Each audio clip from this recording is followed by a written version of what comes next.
வணக்கம். உங்கள் ஜோதிடர் ஜெயமஸ் சந்திரமௌலியின் பதிவு.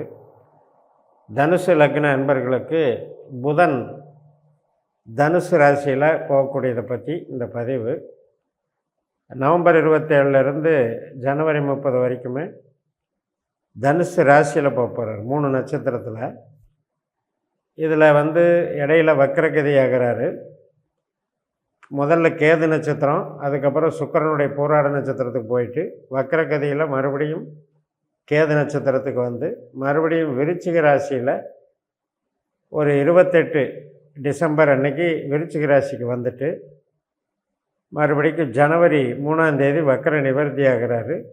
ஜனவரி 7ஆம் தேதி தான் மறுபடியும் கேது நட்சத்திரத்துக்கு வர்றார். ஸோ இந்த அளவுக்கு இந்த புதனுடைய அந்த டைம் ஸ்பெண்டிங் இருக்குது தனுசில். அதுக்கு நம்ம லக்னத்துக்கு அவர் 7ஆம் அதிபதி 10ஆம் அதிபதி. அப்போ ஒரு தொழில் சார்ந்த விஷயத்தை இயக்குபவர். அதே நேரத்தில் லக்னாதிபதி குருவுக்கும் இவருக்கும் ஒரு தொடர்பு ஏற்படுது. அது எப்படின்னா, இப்போ புதன் மூல நட்சத்திரத்தில் தனுசு ராசியில் போகக்கூடிய அதே நேரத்தில் குரு பகவானும் மேச ராசியில் இன்னொரு கேதுனுடைய நட்சத்திரமான அஸ்வினியில் போயிட்டுருக்கார். அப்போ இந்த குருவுக்கும் புதனுக்கும் ஒரு கனெக்டிவிட்டி ஏற்படுது. இது என்ன மாதிரி? லக்னாதிபதியும் 10ஆம் அதிபதியும் ஒரு தொடர்பு கொள்கிற மாதிரி. அப்போ தன்னுடைய சிந்தனை, நமக்கு வரக்கூடிய டெவலப்மெண்ட்டு, ஒரு ப்ரொமோஷன், தொழிலில் பலம், இதெல்லாம் நடக்கிறது. ஏன்னா ஒரு 10ஆம் அதிபதியும் 1ஆம் அதிபதியும் ஒரு தொடர்பு அப்படிங்கும்போது ஒரு தலை சிறந்த சாதனையாளராக மாறக்கூடிய ஒரு அமைப்பு. அந்த வகையில் குருவும் புதனும் நல்ல சுப கிரகங்கள், நல்ல ஆதிக்கம் பெற்றவர்கள். குருவனுடைய நட்சத்திரம் நமக்கு 3ஆம் வீட்டில் இருக்குது. 3, 7, 11ன்ற கான்செப்டில் இருக்குது.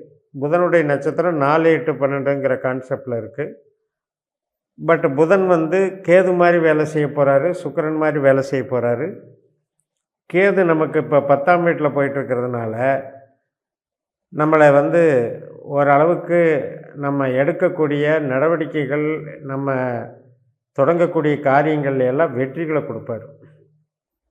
அதனால் நம்ம முழு மூச்சாக ஈடுபட்டு டெவலப் பண்ணலாம். பிகினிங்கில் என்னவாகும் அப்படின்னா, புதனுங்கிறது புத்தியை குறிக்கிறது. எல்லாமே டேட்டா கலெக்ஷன் தான். சந்திரன் தான் மனசுக்காரகன். ஆனால் புதன் ஃபுல்லாகவே பர்டிகுலர்ஸ் மெயின்டைன் பண்ணக்கூடிய கிரகம். ஸோ அப்படிப்பட்ட அந்த புதனுடைய ஆற்றல் நமக்கு ஒரு உந்து சக்தியை கொடுக்கும், டெக்னிக்கல் மைண்டை கொடுக்கும். டெக்னிக்கலாக நம்ம எந்த அளவுக்கு பயன்படுத்தி நம்மளுடைய நோக்கங்களை நிறைவேற்றிக்கலாங்கிறதுக்கு வசதி வாய்ப்புகளை கொடுக்கும். நல்ல நாலேஜை கெயின் பண்ண முடியும்.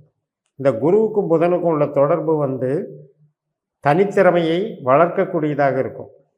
அப்போ நம்ம இண்டிவிஜுவாலிட்டியை, ஸ்கில் டெவலப்மெண்ட்டை பண்ண அது நமக்கு புகழை கொடுக்கும். அதனால் எப்பேற்பட்ட ஒரு டாஸ்க்கை வச்சுக்கிட்டு நீங்கள் இந்த காலகட்டத்தில் இயங்கினாலும் அதை நீங்கள் அந்த வெற்றியை நீங்கள் தொட்டுடலாம். அந்த அளவுக்கு நம்ம ராசியில் தான் கேதுவினுடைய நட்சத்திரம் இருக்குது, சுக்கிரனுடைய நட்சத்திரமும் இருக்குது. இந்த கேதுவானவர் நமக்கு தொழில் ஸ்தானத்துக்கு போயிருக்காரு. அப்போ நம்ம இப்போ பார்க்க போகிறது 10ஆம் இடத்தில் இருக்கிற கேதுனுடைய பலனை தரக்கூடிய கிரகமாக புதன் மாறுகிறாருங்கிறது தான். அதனால் இதில் நட்சத்திர தொடர்புகள் தான் வேலை செய்யுது. இப்போ நம்ம பிறந்த ஜனன ஜாதகத்தில் எடுத்துக்கிட்டிங்கன்னா, ஒரு லக்னத்தில் நம்ம பிறக்கிறோம். அந்த டைமில் 12 லக்னமும் உதயமாகுது. அதாவது 12 பாவங்கள். அந்த 12 பாவங்களுக்கும் புள்ளிகளும் அதுக்குண்டான அதிகாரிகளும் கிடைக்கிறாங்க.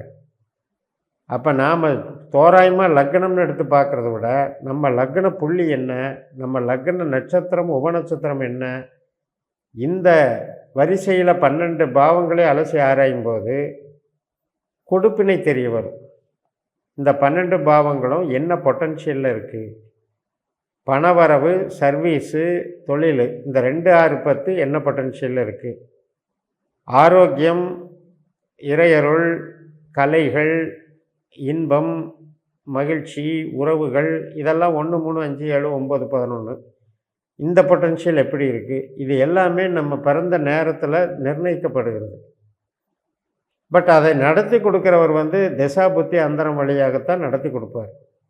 நம்ம பிறக்கும்போது ஒரு நட்சத்திரத்தில் பிறப்போம், அப்போ ஒரு திசை தொடங்கும். அதுக்கப்புறம் அடுத்தடுத்த திசைகள் வயது ஆக ஆக மாறும் பொழுது அந்த திசைக்கும் இந்த பாவத்துக்கும் என்ன தொடர்பு, அப்போ எந்த பாவத்தை இயக்குது, பொருள்பற்றான பாவங்களை இயக்குகிறதா, உயிர்பற்றான பாவங்களை இயக்குகிறதா, உறவுக்கு நல்லதாக செயல்படுகிறதா, பொருளுக்கு நல்லதாக செயல்படுகிறதா, இரண்டுக்குமே பிரச்சனையாக செயல்படுகிறதா, இத்தனை விஷயங்களை பார்க்கும்போது தான் நம்மளுக்கு ஜனன ஜாதகத்தில் நம்மளுடைய அக்யூரசியான பலன்கள் தெரியும். இந்த கோச்சாரத்தை எதுக்கு பயன்படுத்துகிறோம் அப்படின்னா, நமக்கு நடக்கக்கூடிய திசாபுத்தி அந்தர நாதர்கள், இப்போ இந்த குருவோ புதனோ கேதுவோ நம்மளுக்கு ஒரு தொடர்பில் இருக்காங்கன்னு வச்சுக்கோங்களேன். அப்போ நான் இந்த கோச்சார பலன்களுக்கும் அதையும் பொருத்தி பார்த்து நம்ம ரிசல்ட் எடுக்கிறதுக்கு ஈஸியாக இருக்கும். கோச்சாரம் என்பது சைடு சப்போர்ட், திசாபுத்தி அந்தரம் என்பது மெயினான நிகழ்வுகளையும் விளைவுகளையும் விளைக்கக்கூடிய ஒரு விதி கொடுப்பினை, திசை கொடுப்பினை. அந்த திசை கொடுப்பினைக்கு சப்போர்ட் பண்ணுறது தான் இந்த கோச்சாரம்.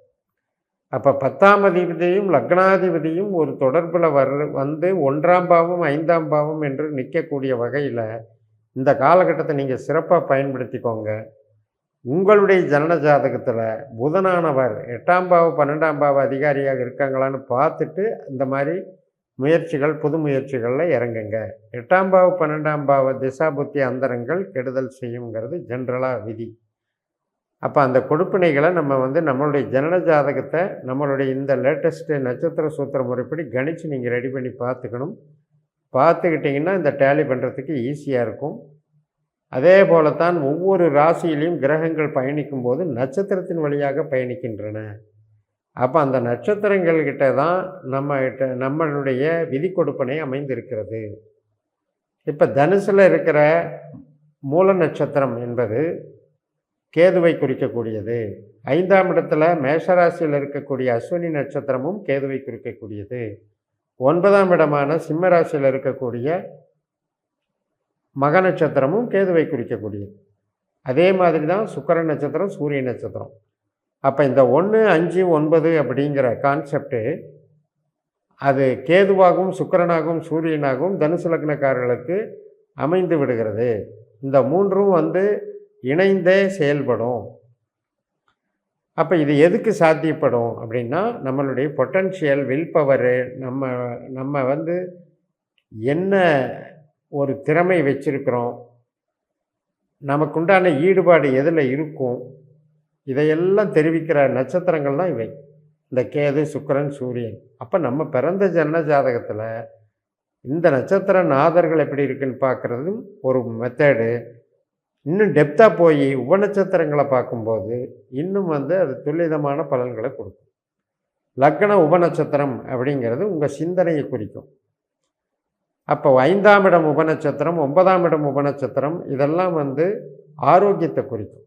அப்போ ஆயுள் ஆரோக்கியத்தோடு ஒருத்தர் வாழணும்னா அந்த 1, 5, 9 கனெக்ஷன் இருந்ததுன்னா அவங்களுக்கு இடர்பாடுகள், நோய் தொந்தரவுகள் இல்லாமல் ஆரோக்கியமாக வாழ்வார்கள்ங்கிறது அர்த்தம். அதே மாதிரி தான் பொருள் சார்ந்த பாவங்கள் பொருள் சார்ந்த தொடர்பில் வலிமை பெற்று இருக்கணும். 2ஆம் இடம், 6ஆம் இடம், 10ஆம் இடம் வலிமை பெற்றிருந்தால் நமக்கு பொருளாதார மேன்மைகள் அதிகமாக நடக்கும்.